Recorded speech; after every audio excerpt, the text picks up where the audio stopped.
آپ کے حج کو حج مقبول بنائے اور ان کی دعاؤں میں تمام امت مسلمہ کا حصہ نصیب فرمائے۔ اگر آپ کسی بھی اہم اور بہت شان کام کی ابتدا اللہ کے نام سے ہونا چاہیے۔ حدیث میں ہے کہ جو کام اللہ کے نام سے نہ شروع وہ کام ادھورا رہتا ہے، ناقص ہوتا ہے۔ آج کے اس پروگرام کا بھی انشاءاللہ افتتاح قرآن مجید کی تلاوت سے ہونے جا رہا ہے۔ تمام حضرات سے گزارش ہے اللہ کے کلام توجہ سے مستیقظ اور بیدار ہو کر سنیں۔ میں ہمارے مدرسے منہاج الاسلام جو مسجد کی نگرانی میں مدرسہ چل رہا ہے، اس مدرسے کے ایک طالب علم عزیزم عثمان کو مدعو کرتا ہوں وہ آ کر قرآن مجید کی تلاوت فرمائے۔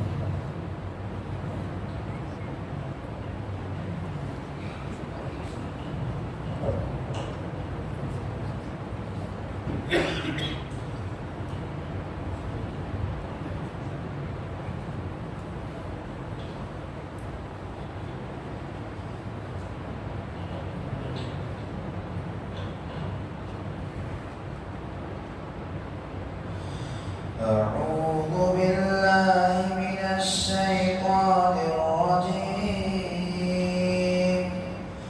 بسم الله الرحمن الرحيم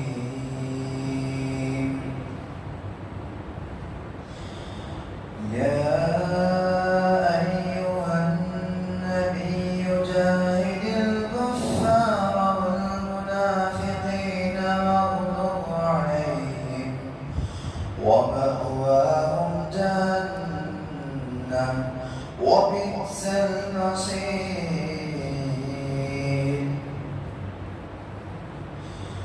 ضرب الله مثلا للذين كفروا امرأة نوح وامرأة لوط كانتا تحت عبدين من عبادنا صالحين فخانتاهما فلم يغنيا عنهما من الله شيئا وقيل ادخلا النار مع الداخلين وضرب الله مثلا للذين آمنوا امرأة فرعون إذ قالت رب ابن لي عندك بيتا في الجنة ونجني من فرعون وعمله ونجني من القوم الظالمين ومريم ابنة عمران التي أحصنت فرجها فنفخنا فيه من روحنا وصدقت بكلمات ربها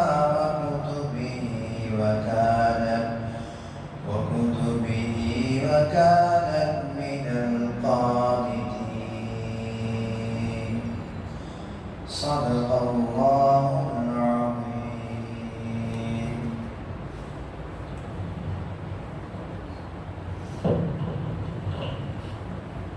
حضرات، یہ عزیزم سید عثمان شلمو قرآن مجید کی تلاوت فرما رہے تھے۔ اب آپ کے سامنے عزیزم حافظ محمد سلمان جو ہے نعت کے بعد پیش فرمائیں گے۔ توجہ سے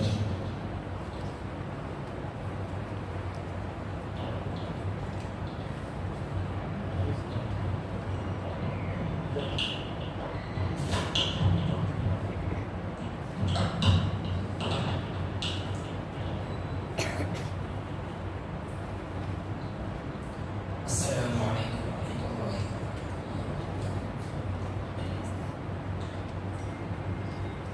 میری الفت مدینے سے یوں ہی نہیں، میرے آقا کا روضہ مدینے میں ہے۔ میری الفت مدینے سے یوں ہی نہیں، میرے آقا کا روضہ مدینے میں ہے۔ میں مدینے کی جانب نہ کیسے کھینچوں، میں مدینے کی جانب نہ کیسے کھینچوں، میرا دین اور دنیا مدینے میں ہے، میرا دین اور دنیا مدینے میں ہے۔ پھول کھلتے ہیں پڑھ پڑھ کے صلی علی، پھول کھلتے ہیں پڑھ پڑھ کے صلی علی، جھوم کر کہہ رہی ہے یہ باتیں صبا، جھوم کر کہہ رہی ہے یہ باتیں صبا، ایسی خوشبو چمن کے گلوں میں کہاں، ایسی خوشبو چمن کے گلوں میں کہاں، جیسی خوشبو نبی کے پسینے میں ہے، ایسی خوشبو چمن کے گلوں میں کہاں، جیسی خوشبو نبی کے پسینے میں ہے۔ اپنے روضے میں زندہ ہے میرا نبی، اپنے روضے میں زندہ ہے میرا نبی، روضہ جنت ہے شک تو نہ کرنا کبھی، روضہ جنت ہے شک تو نہ کرنا کبھی، مردے جنت میں ہوتے نہیں دوستوں، مردے جنت میں ہوتے نہیں دوستوں، اور وہ جنت کا ٹکڑا مدینے میں ہے، مردے جنت میں ہوتے نہیں دوستوں، اور وہ جنت کا ٹکڑا مدینے میں ہے۔ میری الفت مدینے سے یوں ہی نہیں، میرے آقا کا روضہ مدینے میں ہے۔ ایک ہے جنت تیری، ایک ہے حجرہ تیرا، مولا تو ہی بتا اب میں جاؤں کہاں، ایک ہے جنت تیری، ایک ہے حجرہ تیرا، مولا تو ہی بتا اب میں جاؤں کہاں، بھیج دی رب نے جنت اسی حجرے میں، بھیج دی رب نے جنت اسی حجرے میں، اما عائشہ کا حجرہ مدینے میں ہے، بھیج دی رب نے جنت اسی حجرے میں، اما عائشہ کا حجرہ مدینے میں ہے۔ میری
للہ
سب سے پہلے حج کو جا رہے ہیں حاجیوں کو میں ایک طرف بلانا چاہوں گا. میں نام بولوں گا اور تھوڑا بریف انٹروڈکشن دوں گا. ایک طرف آ کے بیٹھ گئے تو بہت سہولت ہو جائے گی.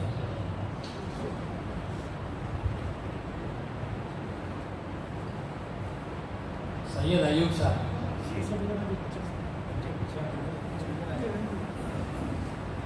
سید ایوب صاحب بہت عرصے سے دبئی میں رہ چکے ہیں, فی الوقت یہاں پہ ہیں.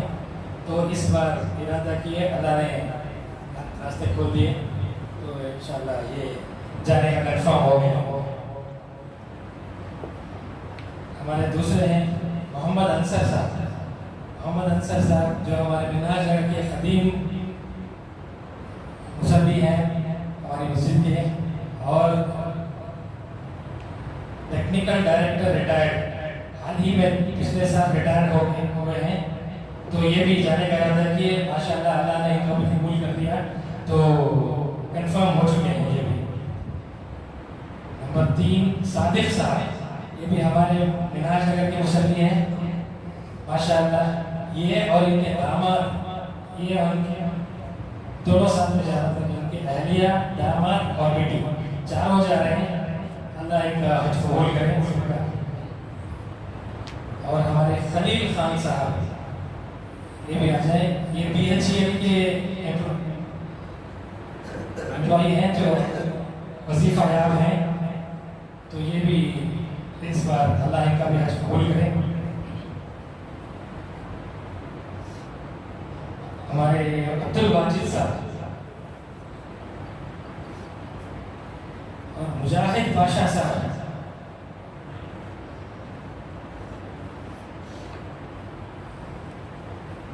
ان کا بھی اللہ حج قبول کرے. اور مجاہد بادشاہ صاحب کے بہن بھی شاید ان کا نام سید صادق صاحب ہے, وہ بھی آ جائے گا.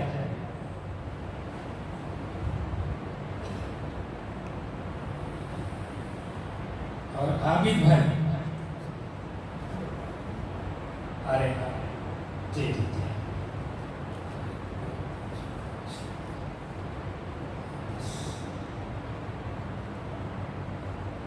اور شعیب بھائی آ رہے ہیں.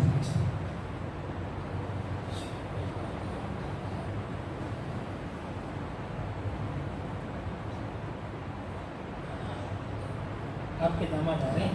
نہیں.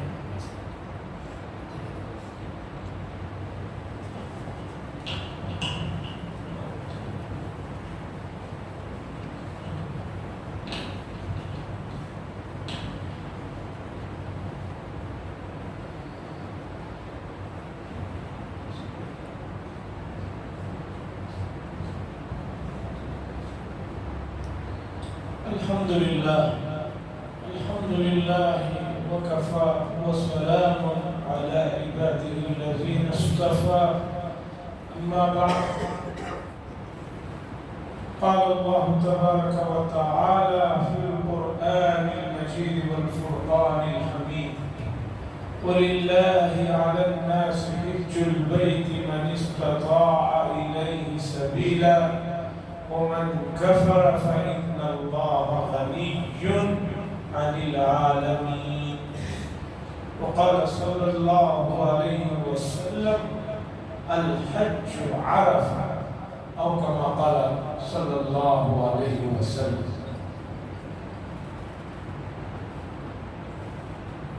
عزیزان محترم اور پیارے بچوں،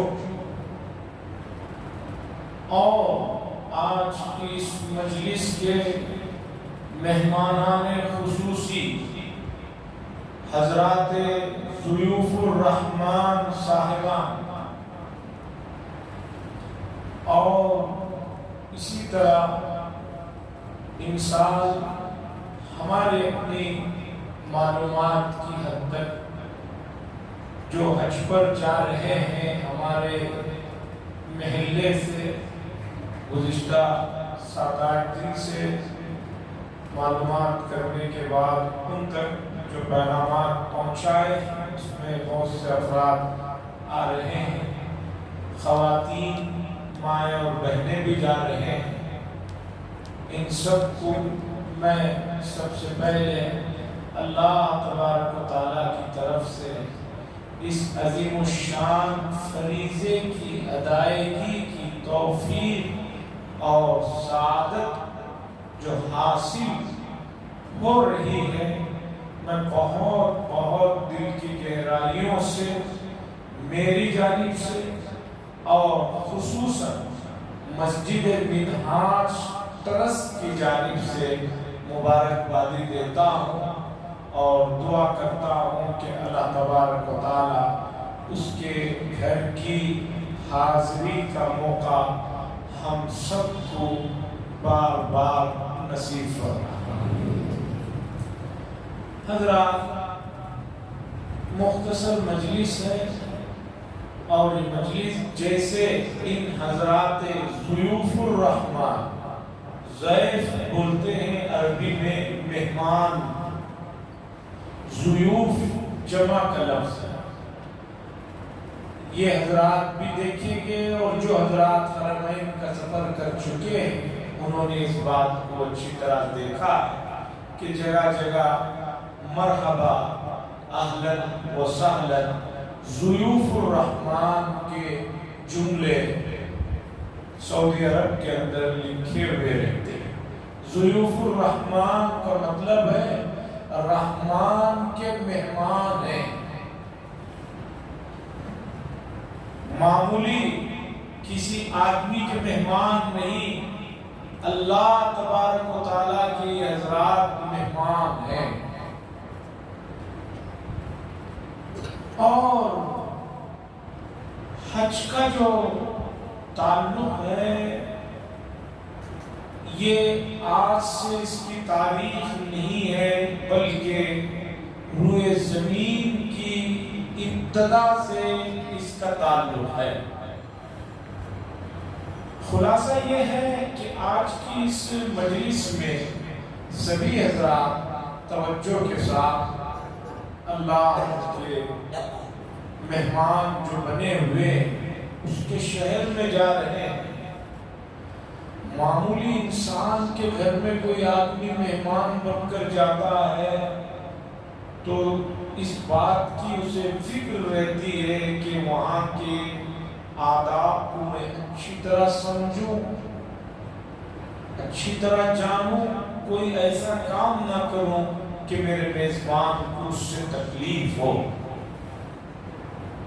بلکہ ہر ملک کے قوانین رہتے ہیں. جانے سے پہلے بتایا جاتا ہے کہ جس ملک میں آپ جا رہے ہیں اس ملک کے اپنے کچھ الگ قوانین ہیں، اس لیے ان قوانین کی اگر آپ نے پاسداری نہیں کی تو آپ آگے مشکل میں پڑ سکتے ہیں. تو یہ حضرات تو اللہ کے مہمان بننے جا رہے ہیں، تو رب ذوالجلال کے مہمانوں کو وہاں کے کچھ آداب، وہاں کے کچھ طور طریقے سیکھنا ہے اور یہ دعا کرتے رہنا ہے کہ وہاں کوئی بے ادبی اور بھول چوک گستاخی نہ ہونے والا ہے۔ انشاءاللہ یہ حضرات آگے بھی کئی پروگرام حجاج کرام کے لیے 2 دن کے 1 دن کے ہونے والے ہیں، اس میں شرکت کریں گے۔ پہلے سے بھی پڑھے لکھے حضرات وہاں کے آداب کو جانتے ہیں، تو اس لیے میں حج کے جو 5 دن کہلاتے ہیں، ذی الحجہ کی 8ویں تاریخ، ذی الحجہ کی 9ویں تاریخ، ذی الحجہ کے مہینے کی 10ویں تاریخ، ذی الحجہ کی 11ویں تاریخ، ذی الحجہ کی 12ویں تاریخ، ان 5 ایام میں، ان 5 دنوں میں حجاج اکرام کا اصل کام ہوتا ہے، مرحلہ وار وہاں پر کچھ کام رہتے ہیں، ان کو ادا کرنا ہے۔ اگر ان 5 ایام میں ان حضرات نے ان چیزوں کو سلیقے سے، قرینے سے، محبت سے، خلوص سے ادا کیا تو سمجھیے ان کے ساتھ ساتھ پورے عالم کے لیے رحمت اور برکتوں والی بات ہوا۔ اس لیے میں ان سے بھی اور جو حضرات تشریف فرما ہیں ان سے بھی گزارش کرتا ہوں، ان 5 ایام کے اعمال کو اچھی طرح ذہن نشین کر لیں۔ عزیزان محترم، یہ بات ذہن میں رکھیے کہ عبادات کوئی سی بھی ہو وہ مشکل نہیں ہے۔ لوگ یہ سمجھتے ہیں کہ اس عبادت میں مشکلات ہیں، محنت ہے، کلفت ہے، ایسا نہیں۔ عبادات اللہ تعالیٰ نے بندوں کو مشقت میں ڈالنے کے لیے نہیں فرض فرمائے۔ یہ بنیادی عقیدہ اگر ذہن میں رکھیں گے تو کوئی سی بھی عبادت کرتے ہوئے آپ کو کوئی مشکل نہیں پیش آئے۔ اور اگر آپ نے یہ چیز نہیں سمجھی تو آپ کو ہر چیز مشکل ہی نظر آئے گی۔ دوسری بات، حجاج اکرام اتنی بات اچھی طرح ذہن نشین کر لیں، ان سال جو جا رہے ہیں اور گزشتہ سالوں میں بھی جو گئے ہوئے ہیں، حج گزرے ہوئے زمانے کے مقابلے میں اتنا آسان ہو گیا ہے، اتنا آسان ہو گیا ہے کہ آپ اس کا تصور گزرے ہوئے زمانے کے مقابلے میں کریں گے تو یوں سمجھیے کہ شدید گرمی میں آپ ٹھنڈا پانی پیتے ہوئے جیسے سکون محسوس کرتے ہیں ویسا۔ اور یہ جو باتیں میں بتا رہا ہوں یہ سنی سنائی میں باتیں نہیں، عملی طور پر ان چیزوں کو میں نے قریب سے دیکھا۔ الحمدللہ 10 سال لگاتار مکہ المکرمہ میں اللہ نے رہنے کا موقع دیا، اور اس درمیان میں 3 بڑے